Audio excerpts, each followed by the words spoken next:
В России все инакомыслие любят прикрывать общеуголовными статьями. Террористы, экстремисты. Эти ярлыки навешивают на тех, кто не согласен с политикой, проводимой российскими властями. Человека называют иностранным агентом, экстремистом.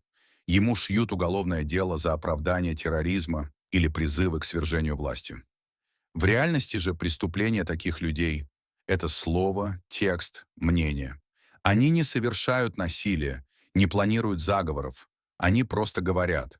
Но в стране, где правду боятся больше, чем оружие, этого достаточно, чтобы отправить человека за решетку.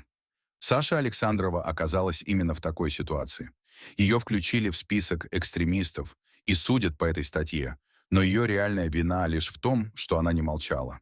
Она писала правду, разоблачала преступления, выступала против войны. Теперь ее пытаются представить угрозой для государства. Не потому, что она несет опасность, а потому, что власть боится людей, способных думать самостоятельно. Если вы не согласны с тем, что Сашу Александрову объявили экстремисткой только за то, что она говорила правду, скажите об этом. Присоединяйтесь к компании Free Sasha и требуйте свободы для независимой журналистки. Свобода слова– это не преступление.